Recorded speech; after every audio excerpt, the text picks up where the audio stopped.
Good morning. Welcome to Brandenburg News Network. I am Donna Brandenburg, and it's the 12th day of January 2024. Welcome to our show today. It's a pleasure to have you here, and we're going to get right at it. I'm going to bring Karen in a minute. Morning, Karen. How you doing? Good morning.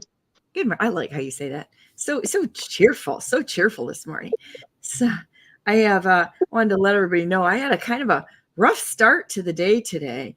And I'm trying to get my feet on the ground just a little bit. I have a horse that's colicking right now. And so I had to get the vet on the ground and, try to work the magic to keep this horse alive.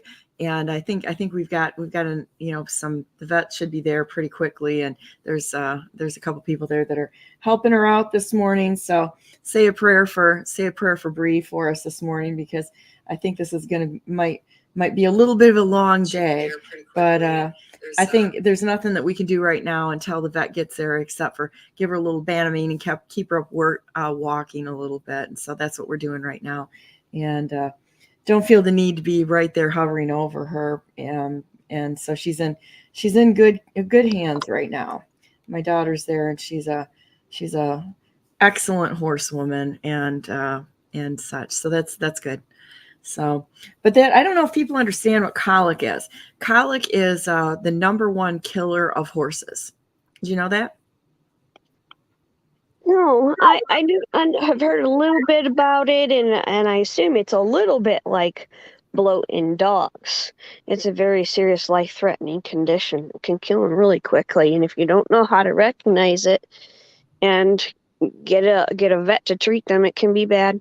And I had a dog bloat, but did not torsion. I don't know what that means. Well, in dogs, when a dog gets bloat, their stomach will bloat up, and then it twists and turns and flips on itself.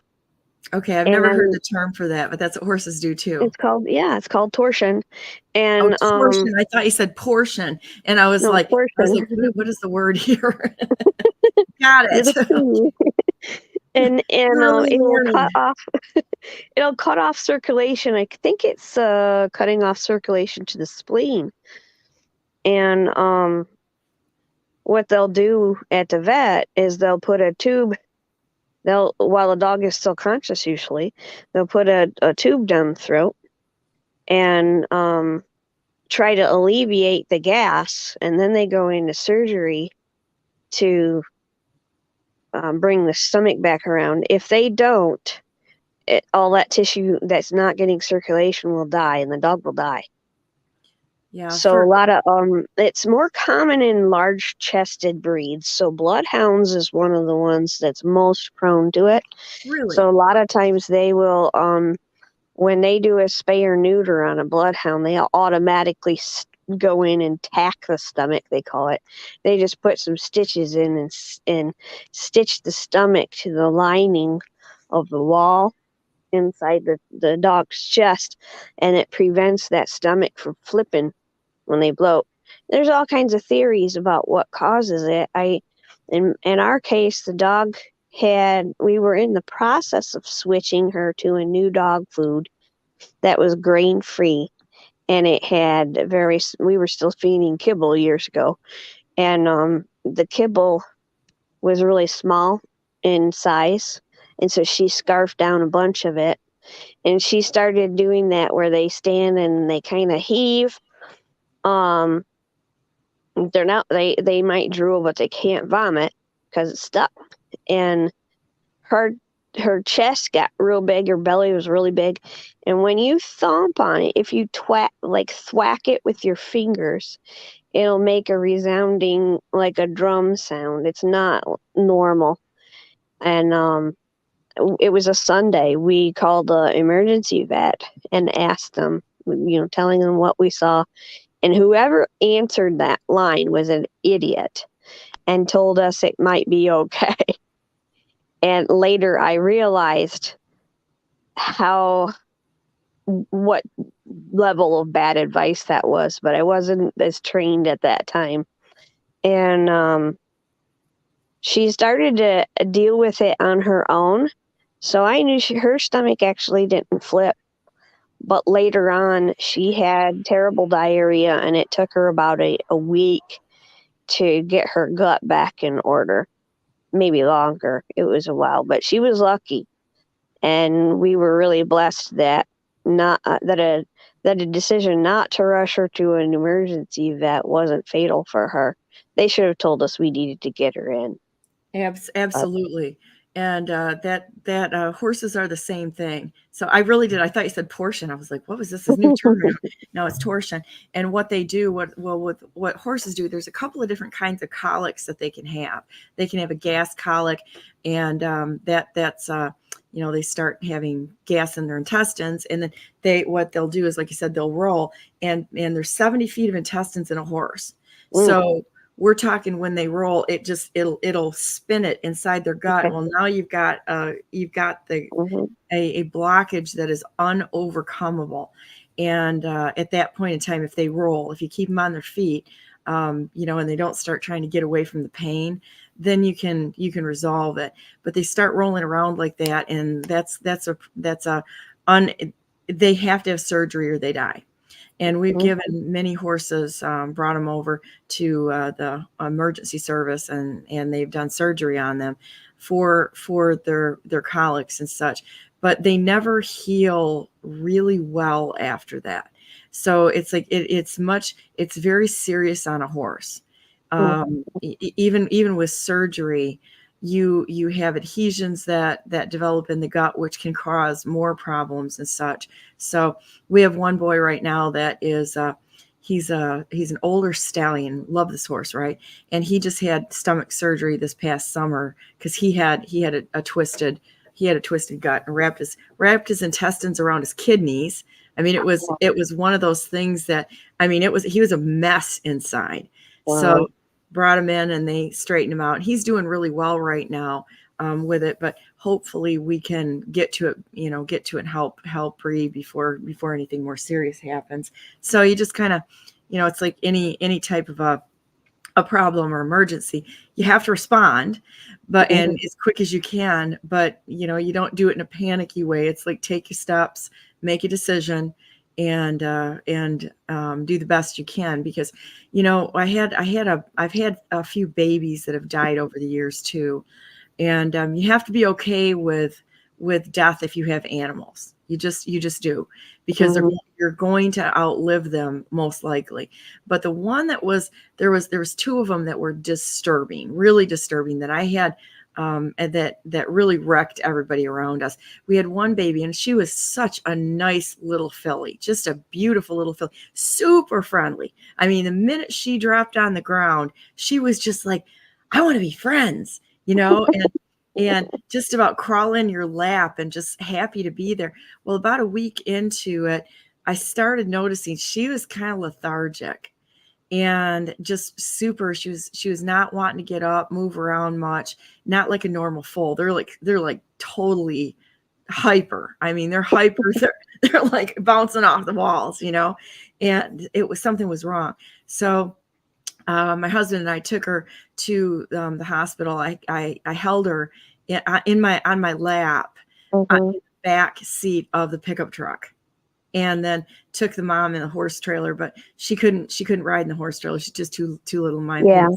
So I held her all the way to for about an hour drive there to the horse hospital, and they got her in there, and they brought a whole bunch of people. There's a heart cardiologist that came and checked out her heart and said she has a heart defect I wouldn't expect to see in 50 years.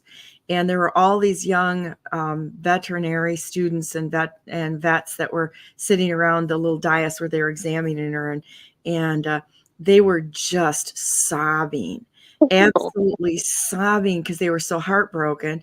One of the guys from the barn was losing his mind. He was like, she's a good baby, she's going to be okay. My daughter was traumatizing. Everybody was in trauma. And I'm like, I said to the head of surgery there, I said, we have to put her down. I'm not going to watch her suffocate to death. And she agreed. So she had the syringe loaded up, and everybody was losing their minds. I'm like, the right decision was to put her down. Yeah. But I said, you know what? we're going to lose everybody here. They're going to be destroyed until morning. I said, just put her in with mom, and she'll be okay during the night. But then in the morning, first thing in the morning, give me a call, and I'll give you the nod to put her down. And that gives everybody a chance to process this and not be in a state where not only the best decision is just deal with the problem, but it would have been a really, really horrible thing for everybody there. And so I gave the motivational speech, to all the vets who were bawling, and said, look, says, I'm okay with this. And, I understand how upsetting this is because you're here to save animals. But I'm like, this is a very unpredictable universe we live in. And these things happen.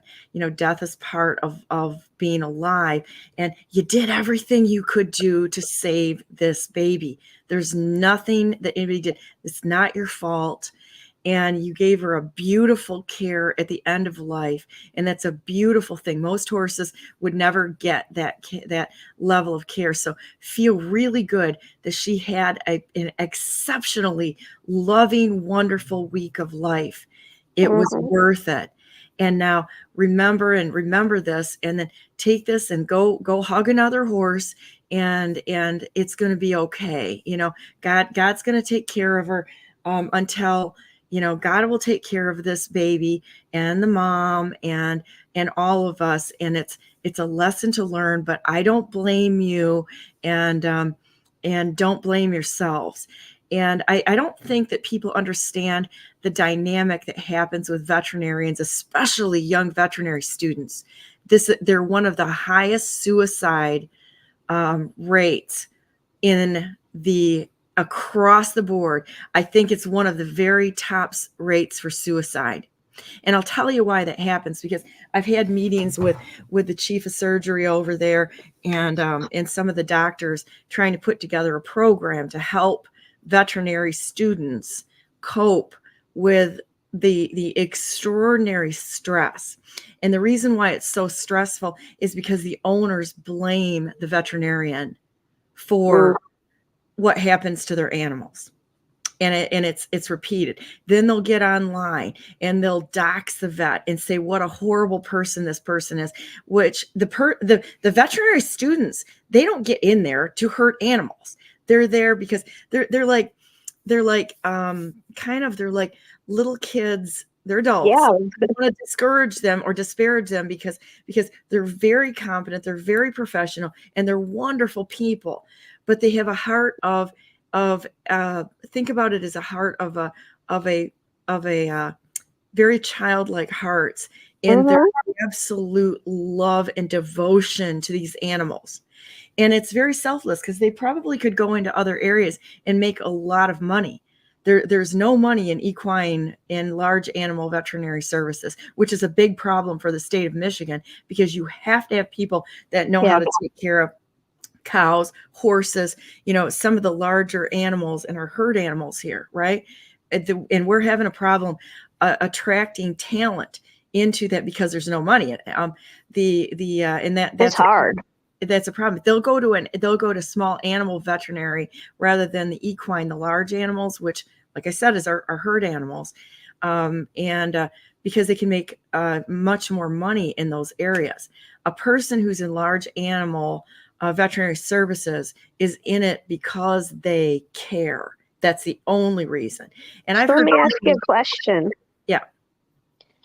Of those students who go into livestock practice, are they largely people who have grown up with livestock, or are they a mixed batch, or do they have a lot of people who just had a few pets and didn't have the experience of loss with livestock on a farm? Generally, they're people, especially in equine, they're generally people who've grown up around horses that love them. And so like a lot of them will be farriers, and then they'll go back to school to do veterinary services, which is great when you've got a veterinarian who is incredible. Knows how to handle the feet. Feet are such a touchy issue. And so if you've got a veterinarian that understands like broken navicular bones, and I've had that, foundering, laminitis, all those things that happen to a hoof, they can do a real specific care plan for your horses. A lot of the farriers do a wonderful job on that too. But now you mix two things together, and you've got a really strong care team for the animals. And I mean, I think we can look at that in a lot of things. If people have not just one specialty, but they're more rounded, and they have in one area that they can talk about or pull in things that make a solution kind of like a holistic or a whole solution for a problem, rather than just one thing. But it's really kind of extraordinary, because we do rescue on horses. I've probably seen just about everything, but that loss of the foal, I give the veterinarians, of course, they've got my cell phone, and as I've got one in particular that saved one of our horses, and it was crazy. They were with him 24/7 for about 2 months. They had somebody that was there literally with him.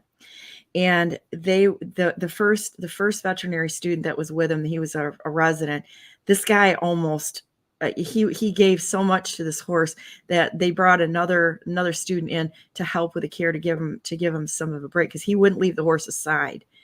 And that was the level of an investment into caring for an animal.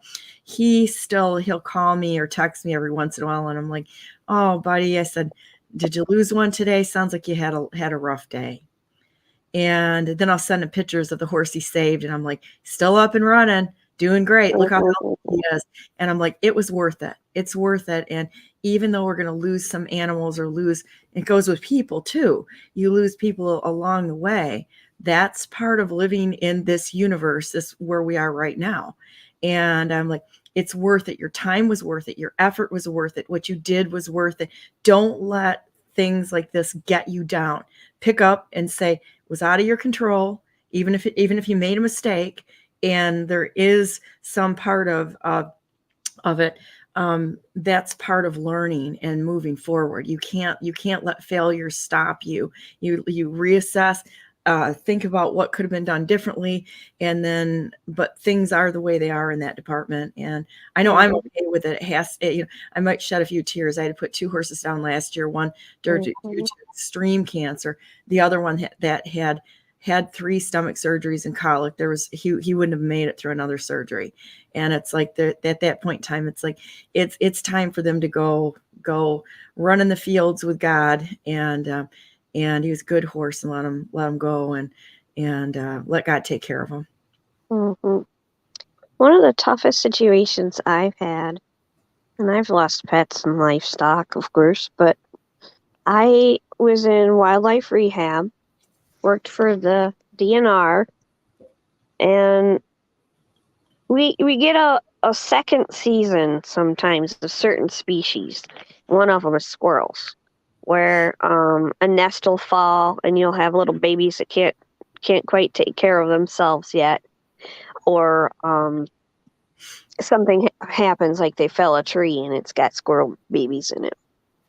And so we had one, and so this was like my only animal that I had to take care of that was new. And later in the year, all the other babies were gone, or easy to take care of if they were still there. This one little squirrel wasn't quite acting right after a little while. When you first get them, you observe really carefully, and you give them time to adjust to the situation. And this one wasn't acting quite right. And I ended up taking it to our vet, our regular pet vet, who handled all kinds of stuff for us. And he said, this one, it might have, might have a parasite that's affecting its brain. Something like along those lines. I was holding it one time in my hand, and it bit me, and it was very unusual. Wow. At this young age, at the very young age it was at. And that was one of the things. It was like, that's not, it's one thing for a wild animal to bite you. That's normal. But this one, it wasn't. And he wasn't sure it was recoverable or not, but he said, well, you could give it time and see. And so here I am spending a lot of that 24/7 kind of time. I'm spending a lot of time. I have to feed it like 4 times a day. And I need to be able to do other things. So it was an expenditure that was wearing on me. And I couldn't see it getting better. So here I am having to weigh the decision. And the toughest part about it was, selfishly, I was ready to let go. But I knew that was a selfish bias that I had. So I was closely examining, was I willing to euthanize this animal because it's easier for me? Or am I doing it because it's the best thing to do for the animal? And that was a really tough call to make. And eventually I did have to put it down. But that man, I still remember that, and that was years ago. We had other ones that were tough. We had a fawn that was screaming in pain because dogs had attacked it. I'll tell you a more positive one. We had a barred owl. My boss, unbeknownst to me when I first got down there, she had a barred owl that she used for school programs and educational programs that she really enjoyed. Really nice animal. And it had gotten sick and ended up being cared for by a zoo vet. I think it was Louisville Zoo that took it in and was trying to take care of it. And it got cancer. And eventually they had to put it down or it died. And she was still grieving from that loss when I got there. And later in the season, we've got to know each other really well. We know we can trust each other on stuff like this. We bonded. And somebody brought in on my day off, but I was always hanging around. So a barred owl that got caught in fishing line. We talked about this not very long ago. It got wrapped around the wing, and it was cutting off circulation, and really great injury. And the bird couldn't, it was trying to pull at it with its beak, and it couldn't. There's no way that it could solve this problem by itself. We took it to our vet. Actually, first, I think we bandaged it and gave it a few days of rest because, as you probably know, you can't just go straight into surgery with an animal that's weak. You have to build them up until they could be able to accept the surgery. And that's what we did. And then we took it in. And maybe we took him twice. But anyway, I was there watching him amputate the wing. I watched the whole surgery. And when the surgery was over, he stitched it up. The bird's respiration started to go downhill. And we thought he's going to die after the surgery. But he didn't. And I'm holding it in my lap on the way home. I took it out of the crate because we were like, is he breathing? Is he breathing? And I sat it in my lap so that the lungs could expand between my legs. And then when we got there, I did the same in a chair, and she's sitting in another chair opposite me, staring at it and poking it in the eye every now and then to see if it had a reflex. And she finally said, I can't. It was like a Saturday. She's supposed to have the day off with her family. And she's like, I got to get out of here. And we just put it in a cage, and we're like, there's nothing we can do to help it. It's going to live or it's going to die. And it lived. It made it through that tough time.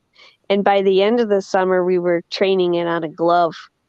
But it was struggling to have that joint heal. But I found out later on, because that skin is really narrow, and it would bump it and it would bleed. But I found out later on that it was being used as an education bird. So this animal could have died, but instead became an ambassador to the community. When you have fishing stuff, you don't just cast it aside. It could kill another animal. Look at this beautiful animal. And it becomes an ambassador for responsible fishing and behavior in general.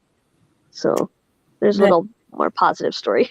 Yeah. Well, and I think I love that word ambassador. because that word's been coming up lately around me a lot. Good morning, Ralph. How you doing, buddy? Good. How are you? Good. Thanks for joining us this morning. We've got a group coming on at 10 o'clock that we're talking about the risk, of cell phone towers near children. So we've got about a half hour here to just talk about everything that's going on right now. We just got into the fact that, as you know, I have a horse that's colicking right now. So that's one of those things that just happens, and what happens to our animals and how we take care of them and that sort of thing. And then Karen talked about the rescue. That's always a bit worrisome. Yeah, sure is. But it's like it's something you have to deal with. You just keep going and do the best you can, and realize that there are some things in the world that are uncontrollable. So you hand it to God and let him do what he has in the anticipated plan. So, or the plan. And to Karen's point about not discarding fishing stuff, that sounds like a great lead into seal rescue. I was thinking, yes. I have, in fact, I have one that just came right up this morning. In fact, we're going to do a very happy, okay, this is where we go. Happy time. Diddle-a-doo, diddle-a-doo, diddle-a-doo. Hang on a minute. I'm going to switch this out here a minute. And we will go to Baby Seal Rescue. All right, hold on.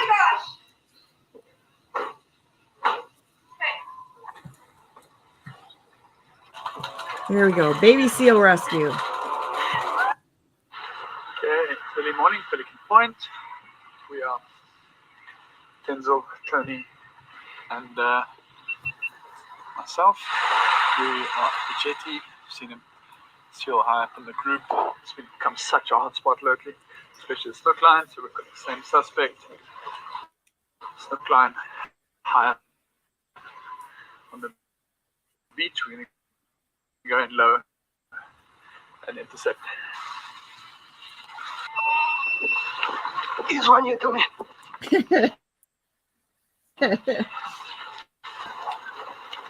A suspicious fat roll. Yeah, don't get that. Yeah.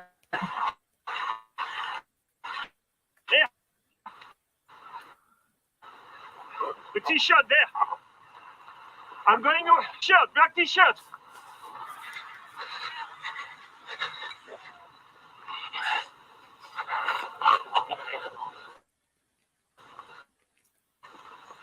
The seals are probably like, oh man, here they come again.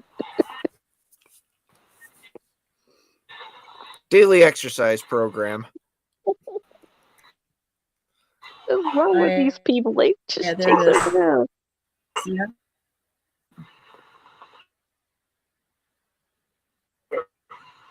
Okay, I've got to pause that for a minute because it's having trouble handling for whatever reason the video here.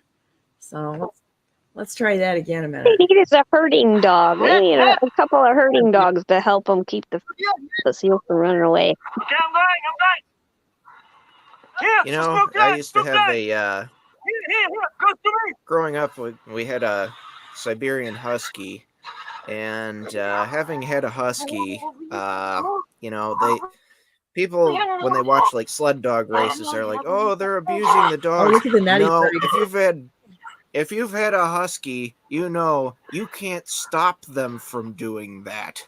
That is absolutely what they love to do. I've never had a herding dog, but I expect that's probably pretty much the same thing with them. I've seen video where they're coming after sheep when they're like 7 weeks old. It's very instinctive and it's adorable when they're puppies. They will and not just chase, but they actually herd at a very, very young age. Yeah. And pointers do that too. too. I didn't struggle. That was amazing. Yeah, if only they were all that easy.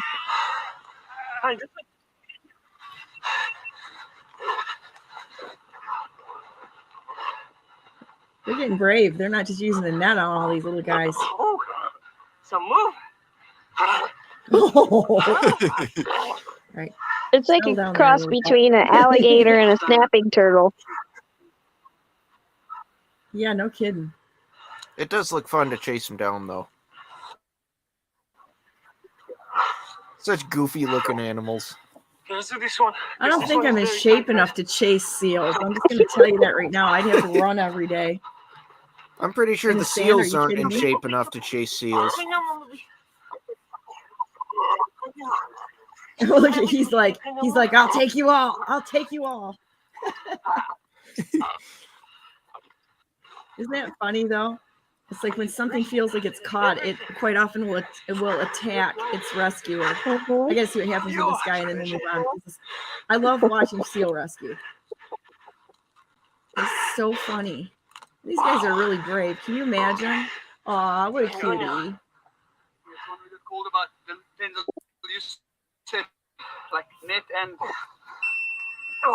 Okay, I think that's cool. It's just cool. All right, seal rescue is just fun. So now we know where you guys need to go on vacation someday. I'm sure they'd love to take a couple volunteers for your vacation. Yeah, well, that would go be down there fun. and do it yeah, over we'll and have to over. get a whole group of us go on vacation together and do seal rescue. That'd be a lot of So, fun. well, yeah, it looks like fun, like crazy fun. So, I mean, like that would seeing be a great vacation. It really would. What a great idea. Yeah, it sure would be. I like seeing the ringed seals too. There's a couple of aquaria over in Japan that have the ringed seals, and those things are hilarious. They're built for really, really cold water, so they're just little blobs of blubber basically, and they're just adorable little things. Look like Spheal, the Pokemon Spheal. Yeah, pretty much. Actually, I think they've even, I mean, they're called ring seals because they've got little like circle spots on them, and some of those they've got them trained too, and so they can do different tricks and stuff, and they're fun. Oh, that's cool. So what else is going on in the world here? I kind of popped up this morning after I was meeting with a group of wonderful people last night and discussing the political climate in Michigan specifically. And I had a really nice night. I really did. I like talking to a wide variety of people, and it was a lot of fun. Talking about quite a few things that are going on in the state, some of the removals and what's behind the motivation behind things. So what's going on in the world? Because I did not this morning. I got up and I didn't even check any news this morning because I was dealing with the colicking horse situation and such. So what's going on out there? You guys are gonna have to give me some talking points here. We started a new proxy war with Iran last night. Oh, did we? Yep. Mm-hmm. So I'm looking at, I go way back to my channel, and Jack Posobiec, that's how you say his name, I call him Pozo, Jack Pozo, he posted a Twitter post, no refunds, and that was in reference. Dropped out, Karen. Where you at? I'm trying to read on my Twitter, or on my Telegram, a Twitter post from Joe Biden, and it wouldn't let me. If you scroll up on the bottom, it's not far from the bottom of my Twitter page, Jack Pozo had posted a comment saying no refunds, and he's got a comment or a Twitter post from Biden in February 2020 saying that he would not start a war with Iran, and that's exactly what he did. Let's see if I can do it this way. I can put it up here. Okay. This is funny. Oh no. Yeah, and why are we policing the ability for the Suez Canal to operate? We got Egypt that has a pretty large stake in making sure the Suez Canal operates, and we've got the big Chinese base right there, right next to the Houthis. And, it kind of impacts the trade between Europe and China a whole heck of a lot more than it should be impacting, us. I think if you take the money out of it, we actually brought manufacturing production back to the United States. And, they use the whole green, which is green as in plants, is money, where they can put the money at. If you took and you moved all of this stuff back to the United States, we wouldn't have so much logistics to move this stuff around. And that's part of the problem. I mean, we're at a real disadvantaged position right now, depending on the rest of the world and expanding to, and they did it. This happened because they sold America off piece by piece. We had this stuff, in the United States. We're a wonderful economy of production, but no, we're going to throw this to other countries and where people don't have as much of a voice as we do or should have in our elections, so they can't protest it. Yep. It's too bad. They're victimizing. They're victimizers. The globalists are victimizers and in the business of slave labor, and it's going on now. So, like, when I hear people talk about reparations, I'm like, give me a break. There's slavery going on right now, and y'all need to get off of this for your own gain, and can get in the game of protecting and helping the children that are being victimized.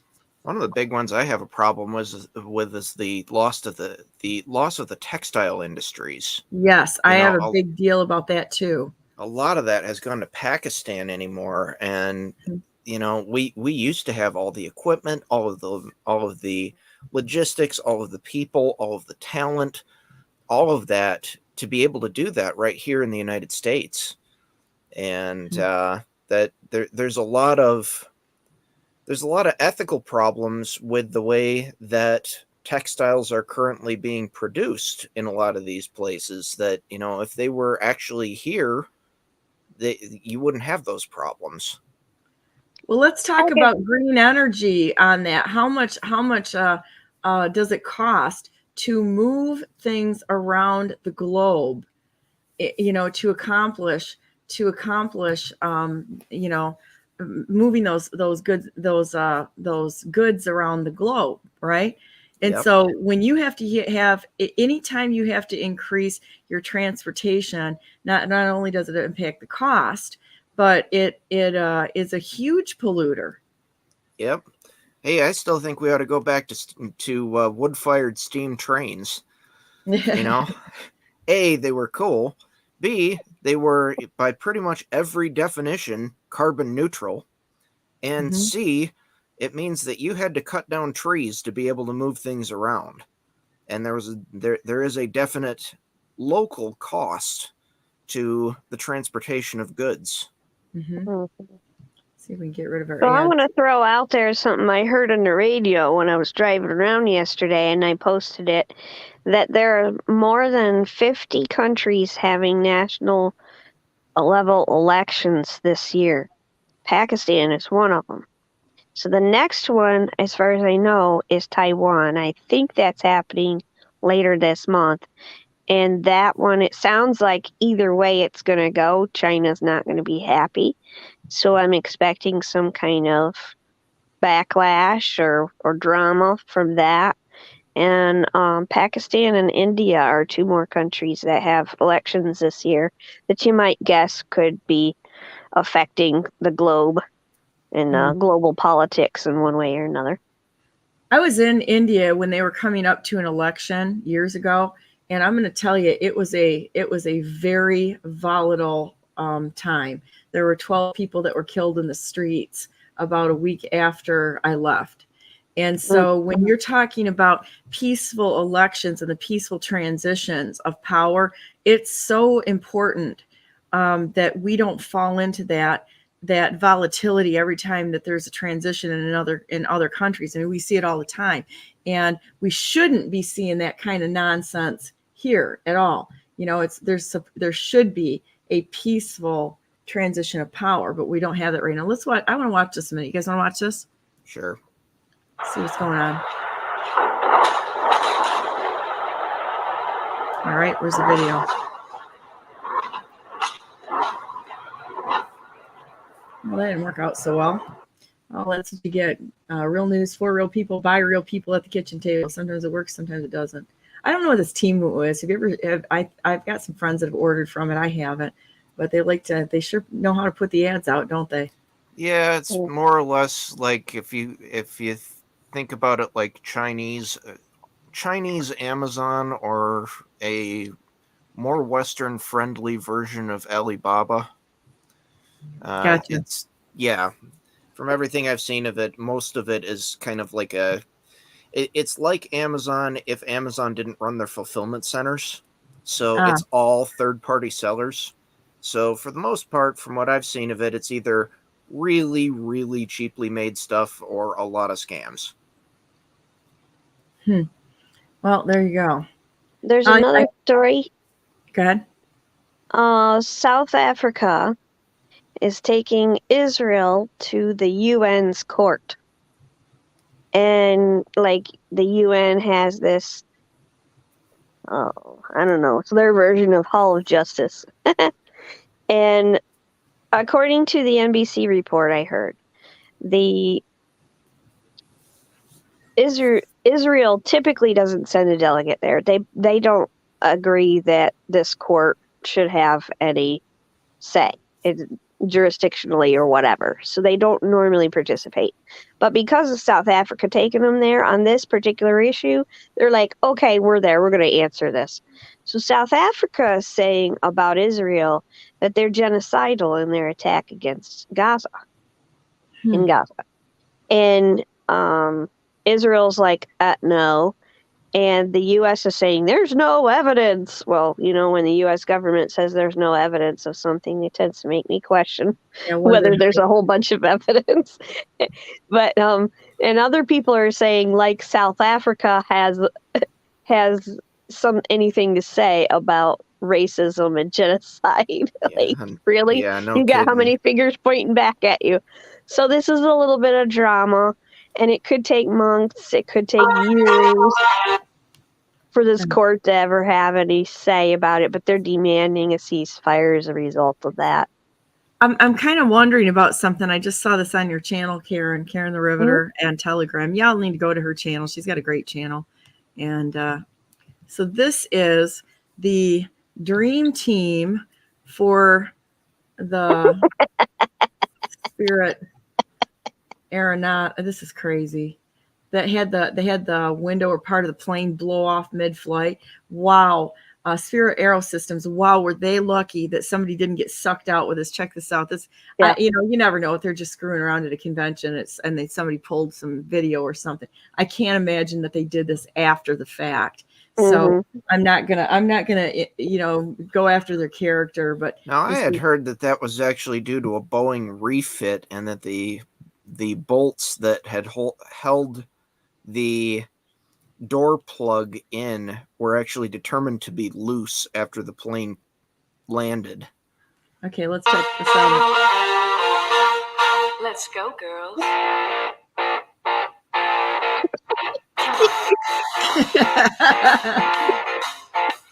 going out tonight. I'm feeling alright. You're trying too hard. Yeah.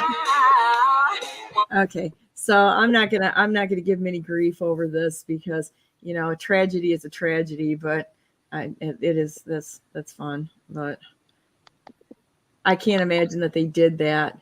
After, yeah. Here we go. Here's another one. We'll not go back to That's forever. the one I was trying to read. Yeah, this is I think did I have this up before? No, you had a different one, and that was cool too, because it was a different statement where Joe is saying, I don't have the authority. Well, that would be a good Congress thing makes the decision. We don't need to have somebody who is clearly in the throes of a mental disturbance, with his hand on any type of a war machine. But anyway, the thing that really bit me about this is that I hope that everyone out there understands that President Trump kept us out of wars. Whether you like him, whether you don't like his mean tweets or whatever, look at how many people have been killed during this administration. He bombed Syria. He bombed Syria within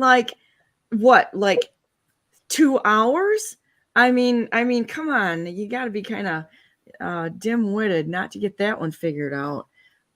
Truly. Speaking of Biden, so something else happened yesterday that I find absolutely hilarious.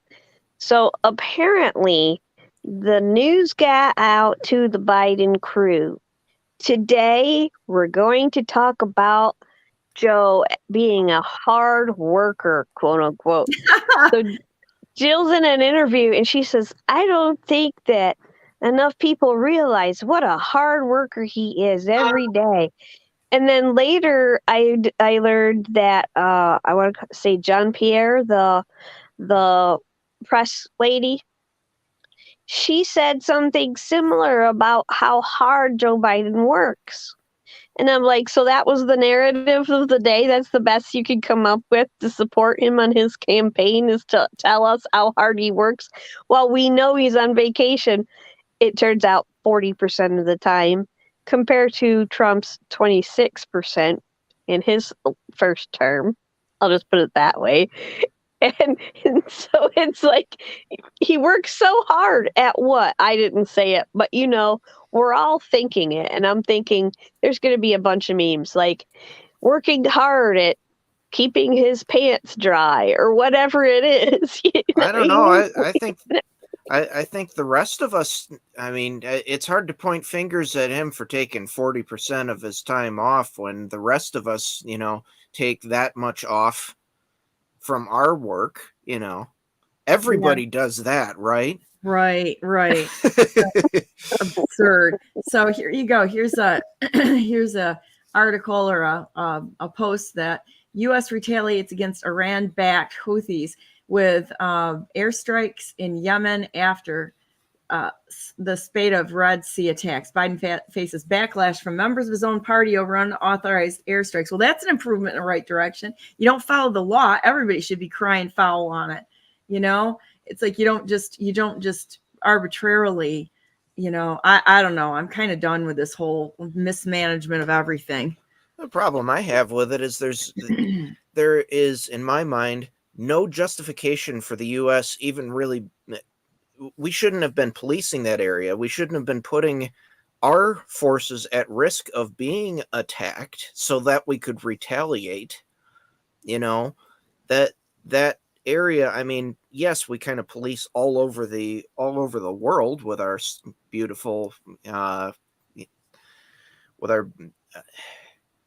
we can't police our own. And all we're doing is just 50 military bases all over the freaking world. And 850. Has anybody ever looked into Diego Garcia and what's happened, the history of that? And this just dumping money into military contractors, And I mean, it's one thing to have problem. That's a lot of it, and that's where, I mean, you get money into just about anything, and it corrupts the process.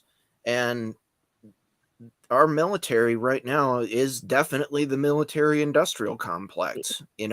We got good men and women in the military, but the structure overall has got a lot of problems with it.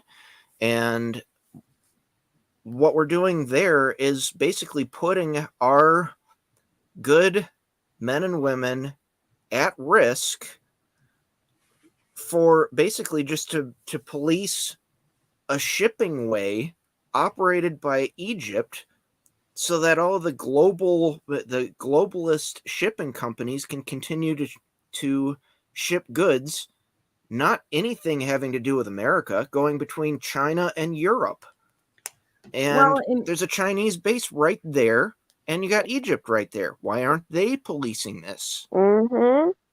Well, and look at this. So Ghislaine Maxwell, we can all tie this into child trafficking at some point in time. They got to keep they got to keep the pedophiles happy. That's what they're doing here. Because when you look at the shipping and the container situation that's out there, Scott Borgerson, is Ghislaine Maxwell's husband. And allegedly, he controlled about 98% of the container traffic with, I think it's Cargo Metrics, Cargo Tech. I have to look it up. There's a couple of names that float there. But he was literally controlling the logistics of the containers in the world. I mean, that's what was happening there. And when people realize that only 2% of our containers are ever inspected, which come into our international ports, we have no idea what they're putting in here. Horrifying. And and then not only that, you've got the K cars, the K cars that they had out there, Club K cars, and they had the ability, when President Trump got into office, they had the ability to launch biological, chemical, and nuclear weapons. That these things were sitting all over the United States. They didn't even know where they all were. And this came out of a conversation with Scott Kesterson. And that, you kind of pick up things as you go. He worked alongside of General Flynn, and they had these Club K cars all over the place. They didn't know where they were. So what are you going to do? What are you going to do if you get in as president and realize they have the ability to touch this thing off within our borders? Well, now it's kind of gotten worse. They kind of cleaned that up, but you got fentanyl pouring over the borders. And the problem with that is that's not a recreational drug. That is to kill people. And according to John Ferguson, another friend of mine, who was also a military individual, who they know how to deploy fentanyl and aerosolize it. And so they decide to touch one of these things off over one of our cities. I mean, we all need to be aware of it. So all I can say is I think everybody should get down to their pharmacy and get some Narcan in their, I said that right, isn't it? Narcan? In their pockets. Everybody should be carrying this around just in case. This is like having, realizing that there's a risk when you're subject to like bee stings and getting an EpiPen with you or something. If you know the risk is there, you can go down and have something on hand just in case. Just in case. Not gonna hurt anything to have it. I was talking with somebody the other day about that, and he said that he has seen like vending machines in hospitals where you can just go into the hospital and go up to they've got vending machines of Narcan. That's a great idea. They give it away for free in those vending machines. I haven't been there and actually seen that, but it's certainly available. It's a resource that's available to all of us. There was an attack in a theater that happened in Russia a few years back, and they deployed it through the HVAC systems. And I've got some real concerns because right now, I mean, I'm just going to suppose something, okay? So in our schools, they replaced a whole bunch of HVAC systems with the condition that they could deploy disinfecting things in case there's first of all, I wouldn't want my kids around that because I don't know what the heck they're spraying them with, right? Or even if they do it overnight, what's the residual? Has anybody looked into this? No, because nobody looks into anything. They just shoot off something that somebody's going to make money on. And then all of a sudden, a few years later, oh no, whatever will we do? There's a problem with this. Well, until I saw the studies, I wouldn't have my kids around it. And then the other thing is that they've got a way to deploy this. Is anybody watching this for security? Just like our water systems or anything, how much security are they putting into this to make sure that bad actors can't get involved in this, and do some real heavy harm? Well, in addition, a lot of these HVAC systems that are being replaced, you look at a lot of the older HVAC systems, and a lot of times they would divide up the HVAC system into multiple zones. And so they'd have multiple furnaces or air conditioning units up on the roof, spaced out throughout the facility to take care of different parts of it. And they could, climate control each of the parts of the building individually. And you look at a lot of the modern ones that they're putting in, and rather than decentralizing them, they're putting in these gigantic single unit HVAC systems. And I'm sure that's part of it right there, is the distribution of stuff throughout the system, because otherwise you have the multiple smaller ones. It becomes harder to be able to deploy something into, say 8 of them versus one gigantic one. Well, it's a failure. It's a failure on the part of the people that are that are controlling, and most of our government right now is being controlled by the it's fascism in this regard because of the economic warfare that's been launched on this nation. They're pulling the strings. You have corporations like BlackRock, Vanguard, State Street Capital, etc., that are pulling the strings to this nonsense, and for profit. And nobody is actually investigating this. When you have people that are seeing 2,000 bills come across their desks in the Michigan legislature, come on, tell me anybody is really reading these things. There's no way. And they're passing things by and large before they've had an investigative chance, which I'm gonna give a shout out, and this is a great segue to my next guest here. We have some wonderful people who are fighting for the children in the state of Michigan. And I got to tell you, I've got hats off to groups of people. And we have Representative Jim DeSano that's going to be on, standing with these parents who are blowing the horn and saying, hold the phone, people. We don't have enough information on cell towers' proximity to children. All right. We all know that there are some issues with this kind of stuff out there. So why are different organizations ramrodding this kind of stuff in, just like what happened up in Mecosta County with the Goshen Chinese? It's all Chinese crap that's coming in here and putting people's lives at risk. Now we got a nice group of people, and I'm going to give them some time. I'm going to kick you guys from the studio here because Okay. we're gonna okay, so look, we're all friends. Saving my sandwich in friendly fashion.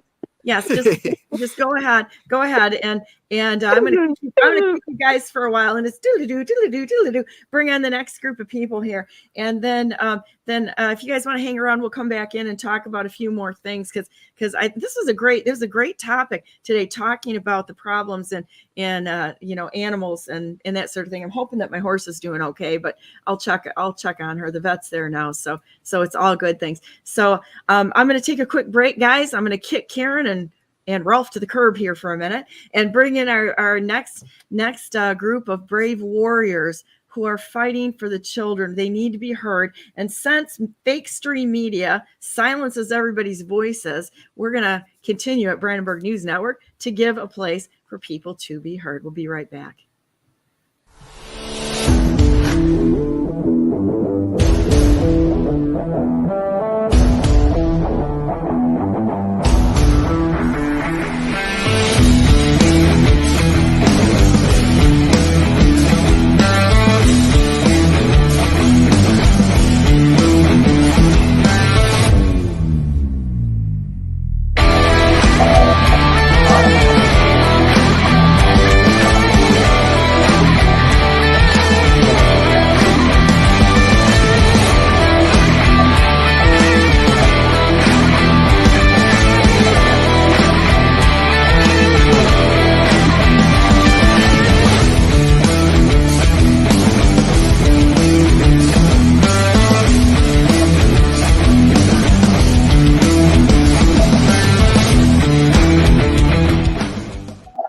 Good morning. Welcome to the second hour today of Brandenburg News Network. And I'm going to bring my next guest on right away and let them talk about what they're fighting here. And they're fighting for the children. So I'm all about that all the time.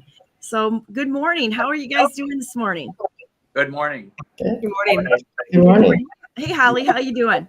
I'm great, Donna. Good to see you. You too. It's been a while since we saw. Yeah, I've got a horse that's colicking this morning. So I started off my day with a bang here, but Oh, I'm so sorry. Oh, that, you know what? It comes with having animals, as you well know. So I'd like to introduce all of you, Representative Jim DeSano, Christine Wherry, Holly Thomet, and Luke Moord. And I think I want to give you guys a chance to talk. So I'm going to open the floor up for you to describe what's happening and what you're doing. Who wants to lead? Let's give it to Representative James DeSano here. Good. Well, this all started back in my hometown of Washington. T-Mobile decided to put a cell phone tower right on top of a school, and got invited Health Trust and some activist parents in the school, and we tried to stop the tower from being active. Unfortunately, they had already signed the contract with T-Mobile, and T-Mobile court suing to radiate all these children. Unbelievable. And so I involved in. I'm going to ask everybody to mute your microphone if you're not talking. And so I think that it's clipping the speech just a little bit here, but so if you can mute your microphone just for a minute, then here I'm going to mute you, Christine, a minute, and then Thank you. We'll bring you back in. Okay, go ahead. And can you hear me okay? Now it's better. Yeah, there sometimes it'll pick feedback up from microphones. So please continue. Yeah. So anyway, in Wyandotte, the result is not promising. T-Mobile sued, and they were able to turn on the tower. So many of you know that that there's over 200 studies that show that radio frequency radiation at the levels that we're experiencing are definitely, there's a causal effect and adverse effects from radio frequency radiation. So why would we put cell towers on schools or on school property? And honestly, you don't want to live within 1,500 feet of a cell tower. I'm telling you that based on my research, based on what I know. You can all go to ehtrust.org, Environmental Health Trust. There's tons of information on the dangers and the adverse effects of radio frequency radiation. Our federal government is all wet on this, guys. They're in cahoots. I'm going to tell you, they are in cahoots with the big telecom companies, Verizon, T-Mobile, AT&T. This tower that's going up, proposed to go up in Grand Rapids on a high school and middle school, is within a couple hundred feet of the school, and well within 1,500 feet of residences, homes. And I have a bill in the Michigan House which would restrict cell towers being placed on school property or within 1,500 feet of a school building. And when I introduced my bill, the firemen contacted me and said, Jim, can you also introduce a bill to stop them from putting cell towers on the top of fire stations? We're being radiated every day, every 40 hours a week. So I also introduced a bill stopping cell towers from being put on fire stations to protect our firemen. That's a wonderful effort. Now, I'm gonna unmute y'all here, and if you can unmute yourselves, and tell me from a citizen's perspective, what do you have a name of a group that you kind of organized under right now, or do you have context, and what exactly are you doing to fight this? I don't think we're not that organized. We're not that organized. We don't have a name. Maybe you can give us a name, Donna. You can give us a name. Give you what? A name? Give us a name. Yeah, the cell tower warriors. Yeah, I will say we immediately reached out to the Environmental Health Trust to orient ourselves through this and to put ourselves in a position where we can defer to people who've been dealing with this on all sorts of levels. And so for me, I think what we're trying to do is put ourselves forward, not as just simply a grassroots movement, but as people who are already engaging with the people who've been doing this. So some of the lawyers that are involved in Wyandotte have been in our corner. We're talking to the right people. And so now it's just a question of bringing the community up to speed that this has been going on in Michigan already, across the nation, certainly internationally. The U.S. is way behind in this whole thing. So there's a huge education gap in our community. And we've been caught sleeping. I mean, let's just be honest. I think a lot of Americans are just unaware of so many of these sorts of things, the same playbook that's going on everywhere. So I think, we relate to this in our community because, and this is our biggest complaint, and it was voiced last night. We were not given time at all. They're rushing this through over Christmas break. There's strategy going on here to leave the public out. And so my biggest complaint I voiced last night was, here we have the state commission in New Hampshire brings on 13 experts, various fields, not just the industry. And I said, hey, this is an education institution here at Forest Hills. Why are we not modeling what it means to be educated? We don't simply listen to industry experts when we learn things. I mean, give me a break. And so Why are we not bringing on people who have made themselves available, who represent all sorts of fields of knowledge and competence? And we're listening to a Verizon expert tell us why we need to listen to the FCC. It was just an outrageous display of incompetence and unwillingness to listen. And we're really upset about it. So it's like, how do we galvanize our community? I think that's the next step. Well, I think that's those are all such good points. You know, you don't let the fox decide what's the outcome of the chickens, and these corporations are so predatory on profits only, and that's a huge problem. And I absolutely applaud all of you for stepping up and getting the word out. Biggest thing that I've seen, like with Goshen fighting this stuff, is to get the word out to the communities so that you increase your numbers to stand together and actually hold your public officials accountable and say, you either do what we want you to do. I don't care what the FCC says. I don't care at this point. You are here to represent us. And if you don't, we will be removing you. And then go after their jobs. You can recall them. You can, do whatever, it takes to move them from that position of power of being poor decision makers, or decision makers that are all about profit and not people. And Lori Brock up there would be a really good one for you guys to talk to. And I can connect you with her, because they got so many people involved in this, and it was quick. But that's one of the things they do, is they like to run that clock out on you so you can't respond. Yeah, I will say, from the parent perspective, I have 4 children in the district. It definitely has felt like we were given last minute notice, as Luke pointed out, right before the holiday. And it felt, I was assuming that this informational meeting that we had last night was maybe, I guess I was naively thinking it was a starting point where they were presenting us with this proposal, and there would be adequate opportunity for parent and community feedback. And I interpreted it as a propaganda meeting with the Verizon person speaking, and it's a done deal. We were literally told there will be no opportunity for public comment before the board votes, which feels incredibly wrong to me. That's not partnered to the parents or to the community. I think also, I happen to have a background in biological engineering. I have done research in the specific area of tissue engineering, so I have a little bit of an idea how scientific research works. And I'm discouraged that people are not oftentimes willing to listen to what we're saying about these studies that exist showing causation between RFR and negative biological effects.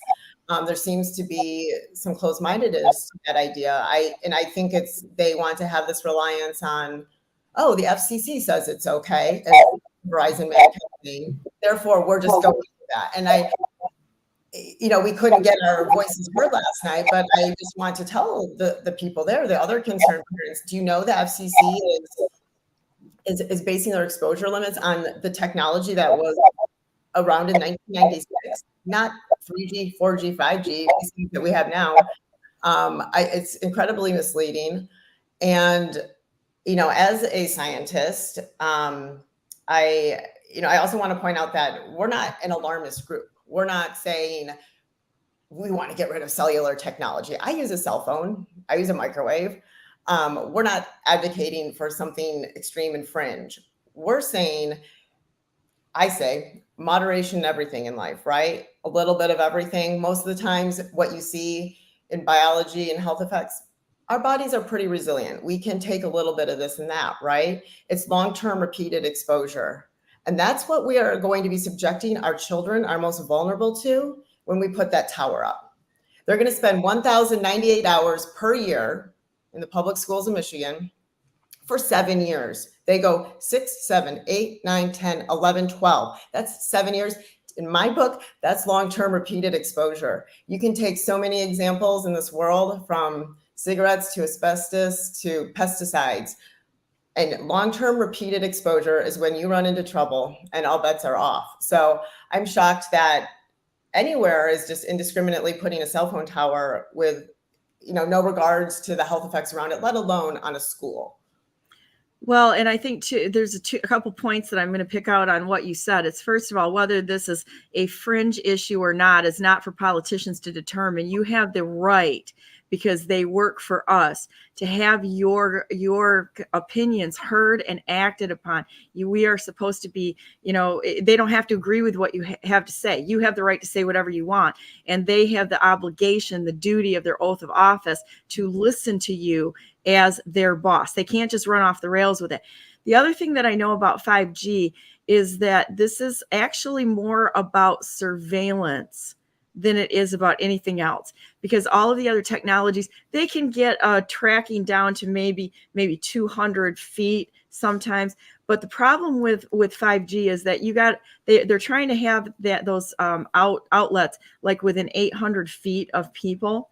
And if they can do that, with the 5G, they can track that down within centimeters of the people. Now you're talking about tracking down children. There's another argument for you on this. They're not only using it as a health issue, but there's a surveillance aspect of this that I think a lot of people don't even have a clue is really happening. So you can go back to constitutional amendment on that for surveillance, because especially on children. And I think that may be also something you could throw into the argument here, because I am anti-surveillance, anti-censorship, all of this going back to the Constitution and the law that's there. The fact that they're not giving you a chance to have your voices heard, that, and just ramrodding this thing through, they don't get to do that.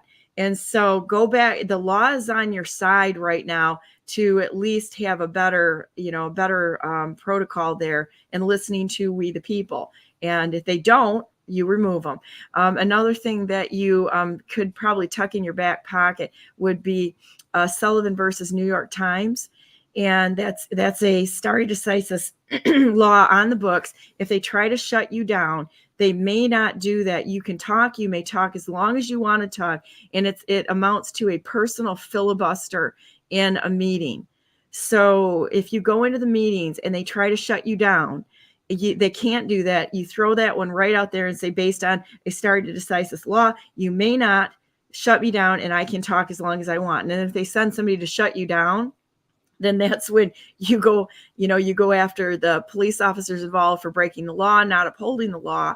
And you may talk as long as you want at that point in time. And in fact, I've seen whole school boards removed on the spot with a motivated group of people. And the school board members right now are probably your greatest ally on this, is go directly to them and say, we're going to have our voices heard, or all of you will be removed for refusing to be representing the people that you are supposed to be representing. So I can find a few other laws that are on the books that can help you too, but those are all good things to have knowledge on. Donna, I got a couple points to what Christine was saying and a couple other ones, but Christine said it so well. We've just appreciated all of these people who are doing so much research and sharing resources. And what you just shared with us is so incredibly helpful. Like, I know Luke's, I can see him, like, I know he's writing notes and taking information. He's been just really powerful with this whole thing. But, they want to raise this concern about improving cell service because of dropped calls. And they're saying it's a safety concern. That's a lie. We're not saying if somebody is worried about their child, like, I understand that as a mom, I get that. But the solution isn't to impose another safety concern, right? You don't remedy one safety concern by causing another. And that's exactly what they would be doing. And what Luke and Christine and Christine's husband have pointed out, there's so many other options and solutions they're not looking at. That's another thing that's very frustrating for us, is like Luke was asking when he was trying to share, there's other options. Christine's husband's like, there's other options. We're just asking you to slow down.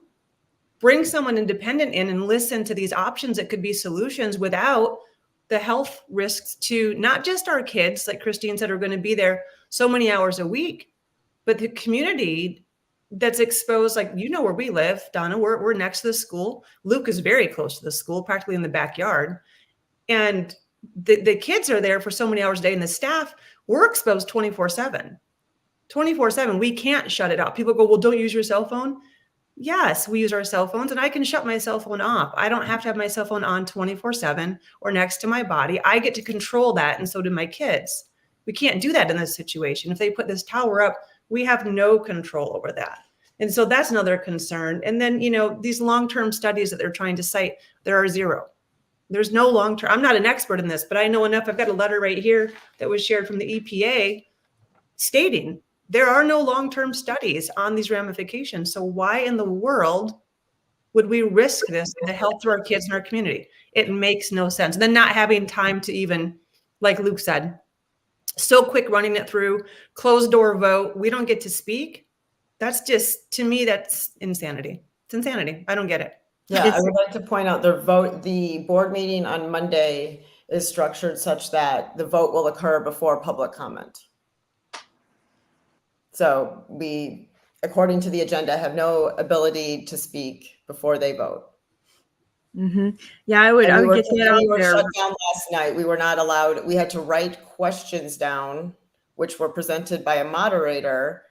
And if you tried to interject, they just talked over you with a microphone.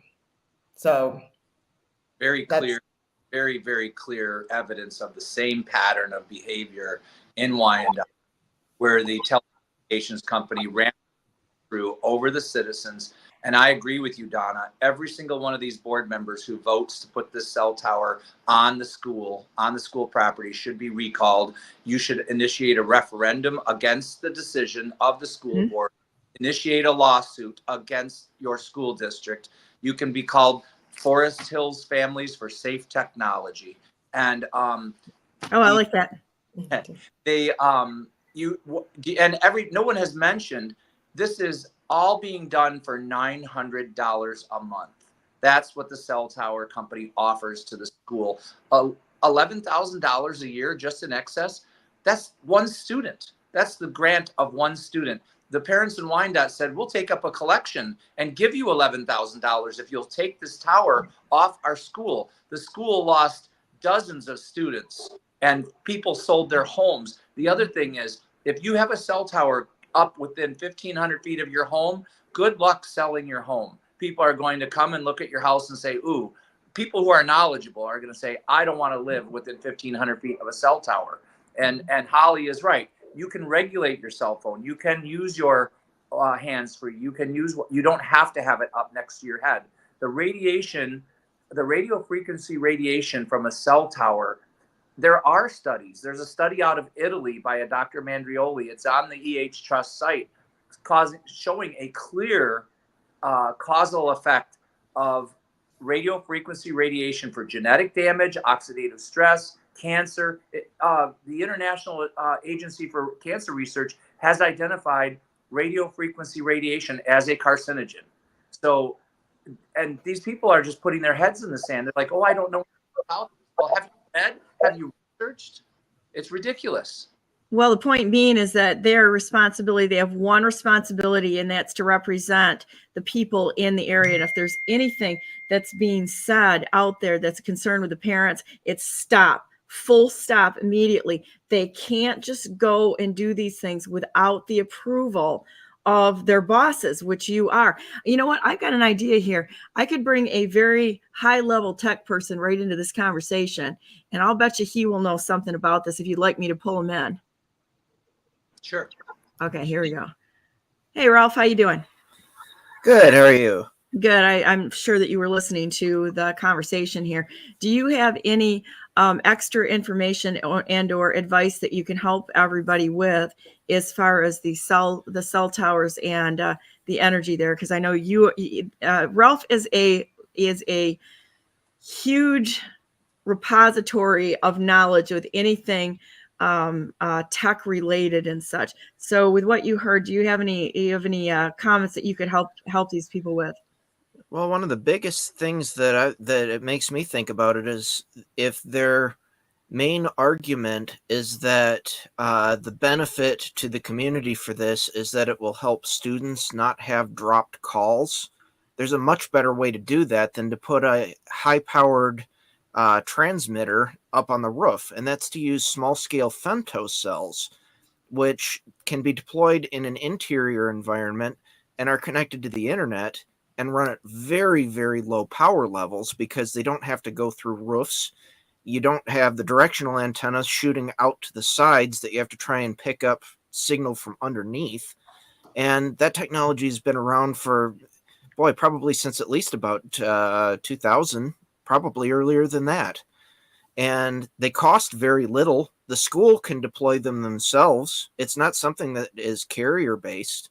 So if that's the concern, there's a much better way to handle that than to put up a tower. Well, their arguments die. They die on the vine right there. And I would be looking at the profit centers too. Somebody's probably getting a kickback. I would expect somewhere. You see that all over the place, like Jennifer Granholm, the worthless individual she is. She doesn't even know how many barrels of oil we use a month. But on top of that, she made a 1.6 million gain in a stock trade in the EV industry. And this is what they're doing. It's insider trading, and it's going on all over the place. So when you look at this, those are other sources to check. And if there's any connections, I'd look into their, the connections in their social networks and see if there's a place where money's being hidden, because that's something that should be investigated, and looking for other options rather than their profit centers.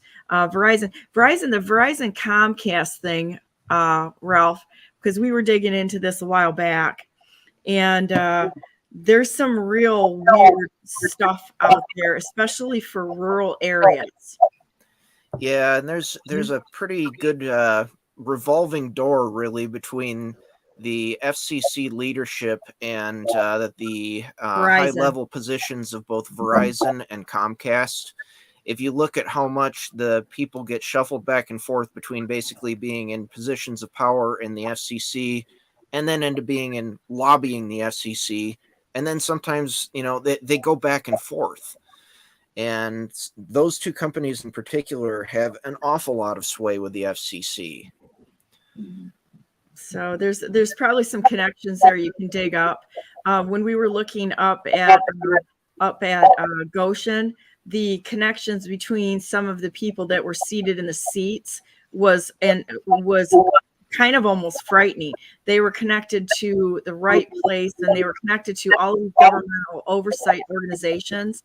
And you can see how there were so many people that were using their power for gain. They were selling their property for huge amounts of money. There was no benefit to the area. And then they started attacking people in the area to try to capture their assets.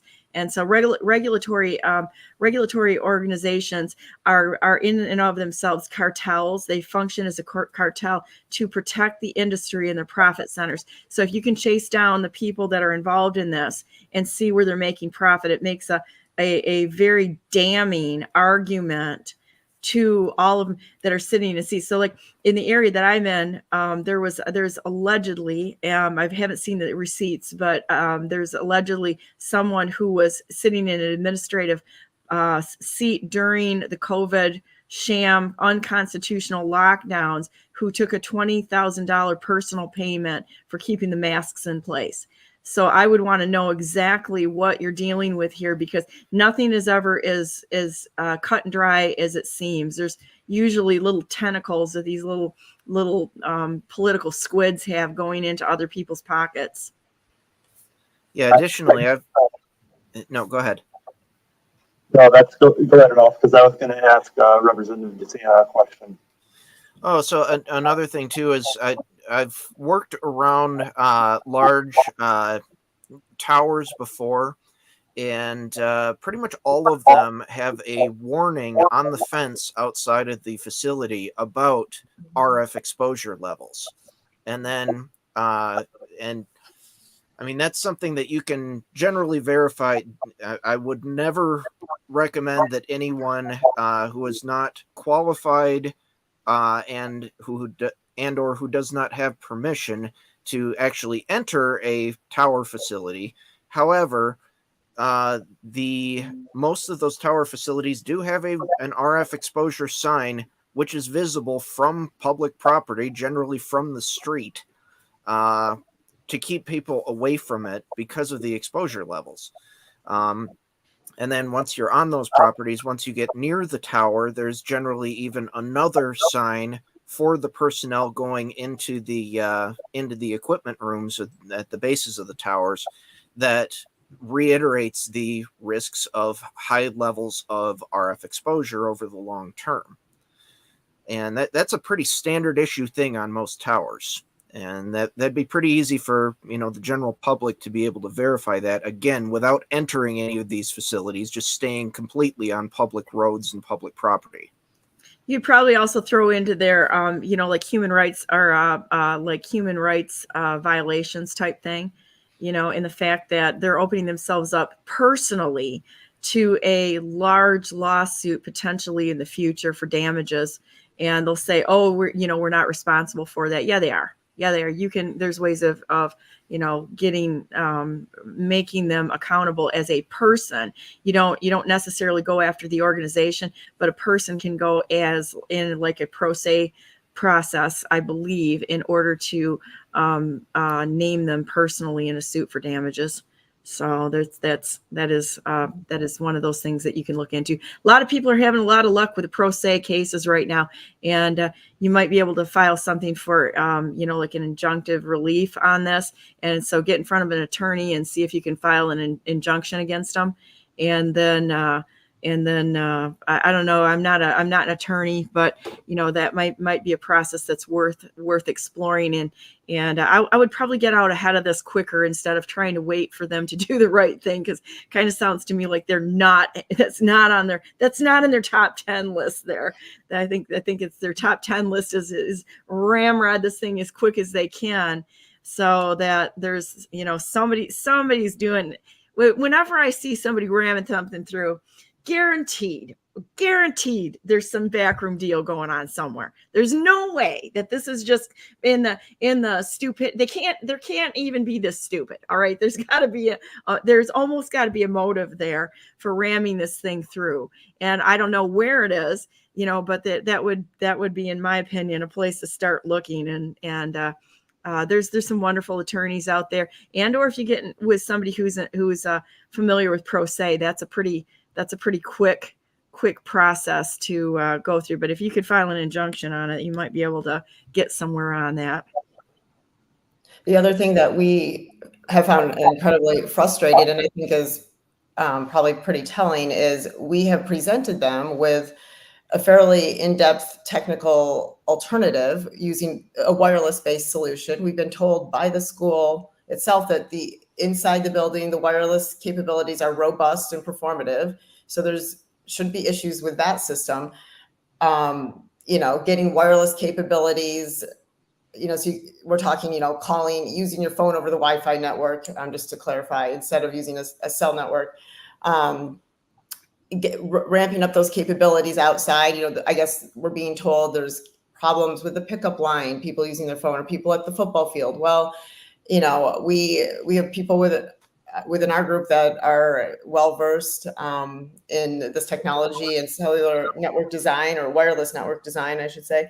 And it doesn't sound like a stretch. In fact, it sounds pretty easy, and we could probably accomplish it much faster to ramp up a robust wireless network inside and out, so that calls could be made over that. In fact, we've presented them with a solution to effectively handle the handshake between the cellular network and the wireless network, so that people aren't dropping calls. And I find it shocking that they don't seem interested. It's like they're down this path and they want this to happen. And the best they could give last night was, well, send it to me in an email and we'll pass it up the chain to the superintendent. I mean, we all know that's going nowhere. Over about this, think about this. Why have they got such a big push to have kids on their cell phone in school? I thought they were there to learn, not screw around with their friends on the cell phone. I mean, I don't know. Come on, people. It's like, why do kids have to be connected all the time? It's because the parents are freaking out over stuff instead of dealing with the problem. And I know, you talk to any teacher out there, and it's like the bane, an employer like myself, it's like the bane of our existence, these cell phones, because it's a constant. You can't concentrate on learning anything I think it's part of their dumb down the United States strategy. Well, and it's actually our school policy. The students aren't supposed to have cell phones on their person or using them during the day. So Well, then why aren't they dealing with the problem? So, their argument that these phones are going to be used in emergency situations, it kind of crumbles when, okay, well, are we enforcing the school policy about cell phones then? Because it doesn't make a whole lot of sense. Why are they also not just using a cell amplifier system for, inside the school? And if there's an emergency, turn that on. Well, we all know that our globalist overlords are kind of into killing people. I mean, that's pretty darn clear when you look at the decision process, out there with all the wars that they have going on. They're not interested in doing the right thing at all. If they're in with the globalists, and that's unfortunate. There's many of them that are in there for the business of actually killing people. And that's been proven over and over again. I mean, I'm not saying all of them are, but there's enough of them in there that are disruptors, that are Marxists, that are in there, that all for them, none for us. What is it? They want to get the global population down to 500,000 people, as stated in their goal. That's what one of their stated goals is. So how do you do that other than killing lots of people? And either a booster with a distributed internal antenna system or a femtocell deployment, either one of those would result in a seamless handoff, because they still would be on the cell. The phone would still consider itself to be on the cell network. It wouldn't even have to transition to Wi-Fi. So there you go. You've got all kinds of solutions. Honestly, we all know. I think we're all aware that getting in touch with 911 almost instantaneously is not difficult. It is not difficult. And 911 is going to call you right back if the call is dropped, or they're going to send somebody to the location. You're going to have to deal with what's going on site until the emergency crews get there. This is more about the paranoia of society that government is placing upon our culture, that we have to be connected 24/7 to technology, which we do not. We really don't. It would be better if we disconnected from technology and got back into the natural world. And I'm really concerned about all of these towers. And I say, why on schools? Isn't it interesting that their focus is on schools where our children are? It really brings my antenna up. And if you were going into a neighborhood and saying, we're going to put a cell tower in your neighborhood, I think you'd have an uprising on your hands. And I think that most governmental officials would know they'd probably lose their job, but they won't lose their job by putting a tower on a school, because parents are sold on this idea. Your children are going to be able to get a hold of you at an instant because of this tower.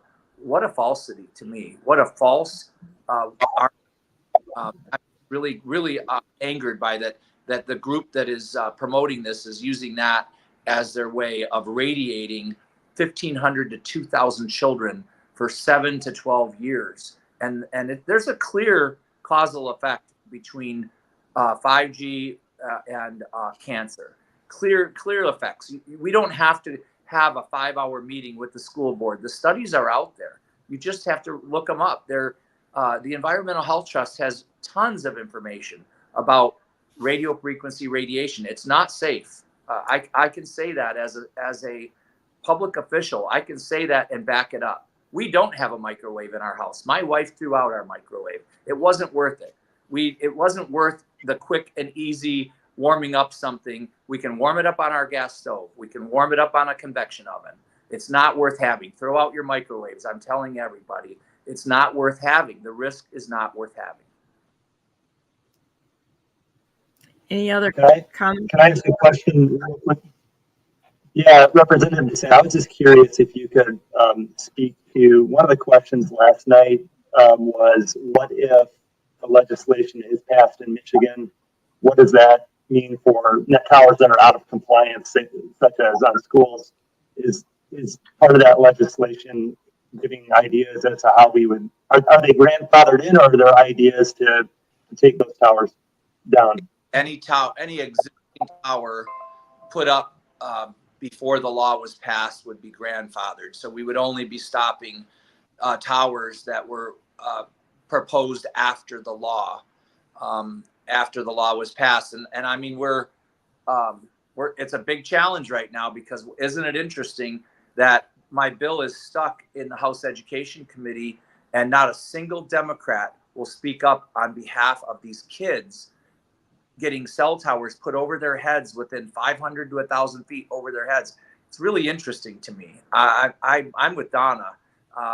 There's a lot going on in our society, and it's not good. The Democrats, the very liberal people, and honestly, there are some people that I encountered in Wyandotte that were on the political spectrum. I would say probably to the liberal end of the spectrum, and they were outraged that their school would put an antenna over their children like that. It really changed their outlook. I said, now do you see what we're up against? They're like, my eyes are being opened. I can't believe it. So maybe we just have to wake more people up. You have to call your Democrat state rep and say, I want this cell tower bill brought to the floor for a vote. And in the meantime, you have to fight the best way you can by recalling your board members. Start a petition to recall them. That will get their attention. Look what happened in Big Rapids. Every single one of the board members that voted for Goshen has been recalled from office. This is what we need. There's no clear indication to me what the people need to do. They have to take back their government that belongs to them. You go to that school board meeting. I was talking to Holly. This is our property. This is our property. It belongs to us, not to you. You work for us. Donna made the greatest point. You work for us. This is our property. You cannot. It is really aggravating to me the way that these governmental officials treat the residents and the citizens on their own property that they own. Like, all right, I'm going to cut you off right now. And I would really get angry and say, wait a second, we're going to run this meeting, but we're going to have a meeting on our property. We'll invite you, school board, but we're going to bring in expert groups to speak. We'll moderate this thing. This is our property. In Wyandotte, the superintendent called the police to have the parents kicked out of the meeting after she lost control of it. And they said, we're not leaving. You advertised for a meeting for 1 hour. We have the right to this building for the hour you advertised. We have the right to be here. The police came and said, what do you want us to do? And she said, I want you to kick all these parents out of this building. And they said, we're not going to do that. Because obviously, when people rise up and they say, this is our property, this is our government, you can't treat us this way, it starts to turn in the other direction. It's very concerning how many apathetic people are out there today, but you can wake up your entire community. You can do it. Trust me. Wyandotte, the main reason Wyandotte failed was because the school board had already signed the cell tower contract, and T-Mobile was hell-bent on turning on that tower, even though they knew 90% of the community was against the tower being turned on. What company does something like that to their customers? Well, the global crime syndicate that's out there, which includes most of them are being owned by Vanguard, BlackRock, State Street Capital, Arabella. There's about 3 or 4 of them, and they all own each other. So they kind of hide it that way. I got it backwards. It's not Sullivan versus New York Times. It's New York Times versus Sullivan is the stare decisis law that's there.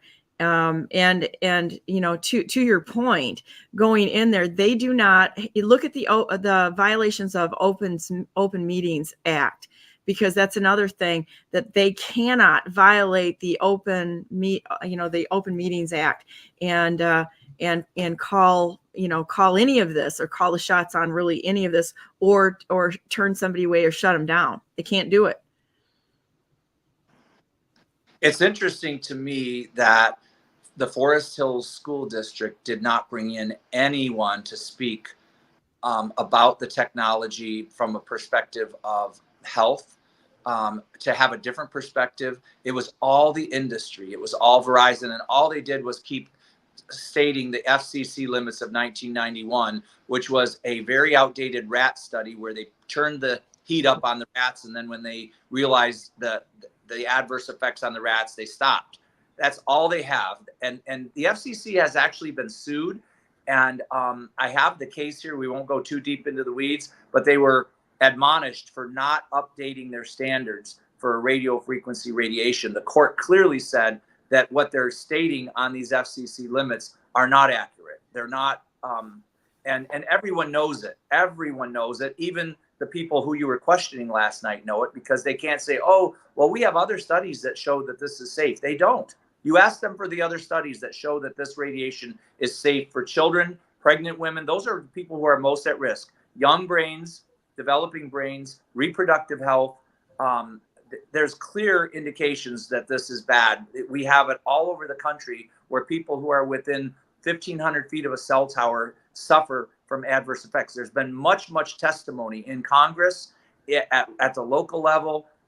There's lots and lots of stories out there of children who couldn't sleep. And then when they removed their child from the school, they returned to normal health. What was the one? Yeah. It's something that certainly needs to be looked into, because the smart meters are another problem that a lot of people talk about. Smart meters on your houses and how they're ramrodding all of this. It's for surveillance and other nefarious things. And it needs, we really need to bring all of this to the forefront. But the point, the central point of this whole issue is, are they going to listen to the people, the voters in that area, the people who, they're only under a service contract. And that service contract is to carry out the wishes of we the people. If they're not doing that, well, violation of their oath of office, goodbye, you're gone. And, and we'll find somebody to replace you and you're going to be lucky to escape prosecution for your bad decisions. So just really, it's really disturbing to see a process, the process of America going so off the rails. And unfortunately, I truly believe that we have already been infiltrated by Marxists and are way down the path to communism. I'm not sure that we're already a communist state when you listen to this kind of nonsense going on. And to another point, which I think is fairly significant, who came from Forest Hills, who's sitting on the top? Queen Gretchen and her band of merry men there. She came from Forest Hills. And so it's amazing that you couldn't maybe get access to her and say, hey, this is your home turf, Gretchen. What's going on here? And can you help us? Because I don't think that the Marxist, because she's a Marxist, working with Soros and such. It's like, I'm not so sure that Queen Gretchen, her band of merry men up there, really shouldn't be involved in this. I mean, and why isn't she? Why are they all standing together? Because, well, they're Marxists, they don't care about us. But that's another point that I find unusually crazy. Anything else you want to put in there, Ralph? Oh, just I mean, from a technical standpoint, there's a lot of ways to handle this that are not put in a giant tower. And the other issue that you've got too is that in a lot of these buildings, I would check and see if that school has a steel roof, because a lot of times if you've got, most of those have got effectively RF attenuating systems inadvertently, by having a steel roof, concrete block walls, that kind of thing. And regardless of what you do outside of that, you've still got so much power attenuation trying to transmit through those materials that even if you have a tower on the roof, the phone is still going to have to turn up its transmit power to reach the tower on the roof. I'm trying to pull up. Oh, here we go. I'm trying to pull up the some links here. Let's see where we're at on the. Let me see if I can pull it over here a minute. Here's the. I don't know if it's going to allow me to do this, but I'm going to try it.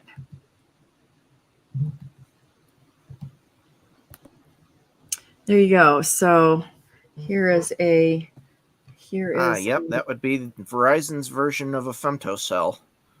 And what that allows you to do, basically with a femtocell, what you do is you connect it to the internet, and it acts as a miniature, very, very low power cell phone tower, so that your phone can link up to that, link back into the Verizon network, as if it were a tower. but they're designed for interior spaces, and so they have much, much lower transmit power to them. And so, the concern is actually for the kids. Well, you deploy a bunch of these throughout the school, and you can turn down that transmit power to darn near nothing to be able to reach them. And then you don't have to deal with the attenuation of the roof or the walls to reach a high-powered tower on the roof. If the concern was actually about providing service to the kids in an emergency, there's a lot better ways to handle this, in my opinion. And here is the signage from that we were talking about that are on their fences and such. For danger, blue caution, blue notice, yellow caution, red danger, and to take a look at what's normal there. That's exactly what they look like right there. Yep. And Ralph has worked on these sites, tower sites, not in cell phone towers. And Donna, the fact is telling too to me that, who did the school call to do their safety audit? And they called Verizon to do their, I mean, what'd you think they were going to say? Verizon's, yes, you need it. Yes, we need a tower. And oh, by the way, anyone else that we host on this tower, we're getting 50%, and the school gets the kickback as well. It's just, we're just saying, bring in some independent people, like what Ralph is saying. There's other options. We're really asking them just to slow down and let us present more information. And, I know we've handed them studies already. Like, they have studies that we've shared information with them. It's not like they don't have it in front of them. So to me, it's shame on them for not putting a halt on it immediately because of the concerns that have already been raised. They have to. I mean, the point being, on whether you want it slowed down or dead full stop, they have to do what you instruct them to do. If they do not put a stop on this, they are in violation of the law. They have to represent you. That's their job, Donna, whether they agree or not. Donna, the FCC is already in violation of a court order in Washington, D.C. August 13th of 2021. It was ruled that their refusal to not update the 1996 safety limits for human exposure to wireless radiation was arbitrary and capricious. They have since been ordered by the court to record evidence regarding long-term exposure. So far, they have not responded. So, we have basically anarchy in our country. We have our federal government and our federal agencies refusing to even obey court orders because they think they're above the law. And if people don't get upset about this, when people learn, they're like, you mean the FCC has been ordered to study and look for evidence and start to pay attention to the evidence and update their standards and won't? What does that tell you about our federal government? And you have just become one of my very favorite public officials that I have ever spoken to ever, because you're absolutely over the target on this. They're doing whatever they want. I mean, and it's too bad. And it's going to take people like you, good people who get in office, that are going to, sound the warning of this is coming internally in our governmental process, because they're not being held accountable. And it's not just because the people that are seated in the seats have the ability to go and hold them to a standard. Why are they not doing this? Why is there so few of the people out there like you? It's really amazing. It's an honor to talk to you today. People come to government to ingratiate themselves and further their own benefit, financial benefit. And they're told when they get to Lansing, listen, don't get out there, keep your mouth shut. Well, you can stay here for a nice long time. You'll make a lot of money, and we'll make sure that we fund your reelection campaign. Just don't go after these corporations. Don't go after these agencies. It is one of the most corrupt systems I have ever witnessed. Our state, the state of Michigan, and the state legislature, and Lansing in general, is probably one of the most corrupt places in America. Our legislature is probably the most corrupt legislature in America. And what's going on at our federal government level. And even the courts are recognizing that there's evidence out there against these people. And the government says, well, we're just going to ignore that because we hold the gavel, we have the power. And so the average the little guy, the working family out there feels very frustrated. And I feel that frustration. That's why I ran for office, to radically transform our government back to a government of the people, where people went to Lansing or Washington and then went back to their homes and back to their jobs and didn't stay there for their entire career. This is, I mean, we're talking about a basic structural problem. We've been sold out, Donna, you've mentioned it. We've been sold out to China. We've been sold out to big corporations that do not care about the little guy. They could care less about your child having radio frequency radiation headaches. They could care less. And yet, this is a government of the people, but we've handed it over to corporations and big billionaires, right? That could care less about us. And it's clearly evidenced by how our government is functioning. And I don't know, I'm concerned for our state, for our country. I'm concerned that we've already lost the state of Michigan. I'm concerned that 2024, if we don't turn this around in 2024, I don't know what America will look like. We could be like the USSR, not like the USA. Or Venezuela, Yeah. It's like the same dynamic happened in Venezuela. And what's really amazing is how the Dominion voting machines and all that nonsense, every country that has really fallen to communist rule has had these machines involved in it. So when we have foreign interference in our elections, like there's no tomorrow. And we could get into that because of some of the stuff that I've seen. I mean, I had somebody admit it at a board of canvassers meeting at one of the signature gatherers that Brader let them in to the Board of Elections. They copied all the petitions off with everybody's information and signatures, and he sent them to Bangladesh for voter verification against the information and the signatures that they already had. So this was a public record. We have had these people like him walked right out of Board of Elections. I, as a candidate who was illegally removed and unlawfully, and I proved it by suing in the Supreme Court and federal court, but you're never going to hear that on fake news, right? I never had access to go in there and challenge it, and all of the candidates had a problem with it. Tudor Dixon had the wrong date on all of her petitions, and they just rubber stamped her through because she's part of the problem. And then we couldn't go in to challenge all of this, even though we had the right. And then you've got these signature people that took those signatures and petitions outside of this nation for verification against ones they already had. The magnitude of this is so huge, and people are not aware of it because the narrative is being controlled by fake news. And they're trying to keep us separate. So, and run the clock out. The whole election thing that happened in the last cycle was about running the clock out. And I'm going to say it right here, and I've said it before. I don't know if we're going to have a 2024 election. Really, General Flynn say it enough times, as well as other people, that I don't know if we're actually going to have a 2024 election.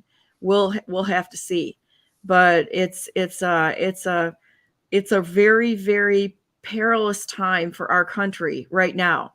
And I think that it hinges, the future of our country right now hinges on the American people deciding to be done with the apathy, get in the game, and do something like you guys are doing. And all of these attacks, like I said, it's like a little squid that's got their tentacles into every part of our lives. And they don't want to fix anything. And so it's going to have to be us that holds them accountable. And I'm really, really touched and honored that you're in a position and are speaking out to the truth of what's happening in this state. It needs to happen. And God bless you. I'm very honored to know you. Thank you. I appreciate those remarks. I'd love to talk to you when we're offline here, and then perhaps we can talk further. And there may be other things too that I can make. I like making connections, and so if there's other people that I can connect you to who have been through a process similar to this, maybe we can put a little pressure on them to do the right thing. I would just ask the Forest Hills School Board to have another forum that could be run fairly by the residents and the parents, and not moderated by the superintendent or an employee of the superintendent, or by the school board president, unless she's going to agree to allow people to speak for 5 minutes, experts to speak for 5 minutes on the subject matter that we're talking about. The answering of questions by Verizon and then just restating the same answer about the FCC limits over and over really isn't a true forum. They need to have an opportunity for 20 to 30 minutes of expert testimony, testimony from people who've been through this before, and then let the people decide if they say, to their school board members, listen, I'm fine with this. I know what the result is going to be once people are educated about this radiation. They're going to say, don't put this tower on our school property. It's not necessary. It's certainly not necessary for $11,000 a year. And I look at the logical part of it. Why would we do this for $11,000 a year? Why would we take the risk? Even if one child is adversely affected, is it worth $11,000 a year? If somebody has a compromised immune system, or somebody gets brain cancer because of this high frequency radiation, it's proven, guys. It's not. I'm not just bringing up things that are that might happen. They have happened because of this radiation. Being too close to this radiation is not safe. It is just not safe. And when you tell that to somebody and they still would go ahead and vote to put a tower on school property, it's mind-boggling to me. Like, who are they concerned about? And I really do question, how does $11,000 influence this decision for you? Because it certainly can't be because you're not going to be able to make a 911 call from the school. I mean, come on. How many phones are in that school? How many cell phones are in that school? That's not the reason. That is not the reason that this tower is being put up. Trust me, the people are being hoodwinked on this, and they're being sold on an idea that is not valid. And they need to hear this. Those residents in those homes around the school all need to come to the school board next Monday and really raise holy hell for those school board members that are going to vote for this. In Wyandotte, the residents really did a great job, and the 4 or 5 school board members that were just hell bent on passing this went ahead and they had the right to invalidate the contract, and but they didn't. They actually sued the residents. The school board sued the residents along with T-Mobile the residents had to initiate the lawsuit, and the school board went against the residents. Now, is that not a contradiction? Our elected representatives suing us for what we want in our schools. That's a shame. Does anybody have any closing remarks right now, or anything else that you want to say before we end the broadcast here? I will say for other communities that are going to be facing this, because it is coming to a lot. We know the number of cell towers that they're planning to put up in the next 40, or I guess till 2026. We got caught sleeping on this. I'll take responsibility as a citizen who I was somewhat aware of this, but not to the extent. And so, like you were saying, Donna, it's time to wake up. Like, we have been sleeping as a culture, as a society. Our civics education is nothing, and so we need to start again. And that's why I think our rights depend on our responsibilities. And if we're not taking responsibilities, we lose our rights. So, those other communities that are going to be facing this, I'm there to help. I'm there to be a voice. I feel like we're a little too late. I hope not, but it's still coming for other communities. So it's time to be engaged again and to wake up. Holly, you had a comment. It's not worth $1 million a year if it's going to injure or harm a human being. It's not worth it. And there's other options out there. So just taking a corporately motivated installation to further their business is not worth risking the lives of human beings. It's despicable. And so that, with that said, I really appreciate you guys coming on here. I would love to see the progression as this thing goes forward. So just so you know, if you need to get some information out there at any time, you just say, hey, we need to get a message out there, and I'll flip this on and we'll go ahead and discuss it and get it out there on Brandenburg News Network. If you'd like to come back on and think about this over the weekend and see what materializes and want to come on, say like Monday, let me know, and we can do another, either a short update, or we can do a longer one if this thing keeps blossoming into a bigger issue. I did that with the Goshen thing, and tried to give them as much airplay as I could so that people were actually educated. And you can take the video too and use that to connect with people, to show them what you have. Maybe we want to do one just on information that you've gathered to support the fact that this is really a risk to the community. If you want to do that, we'll talk about that when we're offline here today, and then see if I can help you guys out with some exposure on this. Part of the end of the show here, guys. So let's say a prayer and go on to our days. I mean, it's an amazing honor to be able to come together and actually work towards the good of each other as one human family. Dear Heavenly Father, thank you so very, very much for every single person who is willing to step in front of a threat to life, liberty, and the pursuit of happiness, and to defend those without a voice, to protect our children. I'm so grateful for each and every person that's here today, and I ask that you would grant them your favor on every single thing that they do. Please open hearts, eyes, and minds around them for the people to see to see the actual threat that they are fighting right now, in order to protect those children. And we ask that you would cancel any evil plans that the enemy has already in store for them, and confuse the plans of the enemy so that they can't get any traction on this until that there's a good resolution or a good solution to the problem, perceived or created, that they are pushing right now.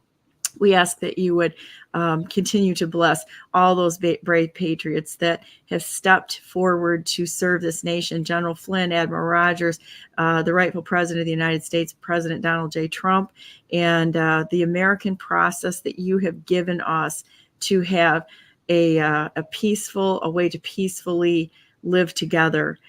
Bless anyone who has stepped forward. Bless our Representative DeSano here that is working hard in order to make sure that it's a voice of we the people, that the government is in the hands of we the people, and that the elected officials listen to what we are telling them, how we want our country run. Thank you so much for everything you've done for us. You're a great friend to us, and we want to be a wonderful friend to you in everything that we do. We love you. In the name of Jesus Christ, we pray. Amen. There you go. I always end all of our broadcasts with prayers. Well, I really want to say I hope that I wish you all the success in this endeavor, and thank you so much for stepping forward and caring. It's really an amazing thing to see a group of people step forward together and fight something that they really believe in, and it's a beautiful process. So with that said, here you go. Go to BrandenburgForGovernor.com. I'm the best non-conceder who has ever not conceded in a rigged election process. And with that said, heart hands to all of you. God bless you all. God bless all those whom you love, and God bless America. Make it a great day. Starts here. Mental toughness, never ending. We are always going to be, until our last breath, fighting for all good purposes. So have a wonderful day. If you guys want to stay on the line a minute, I'm going to end this, and then we'll be able to talk for a minute. Have a great day, and we will see you Monday.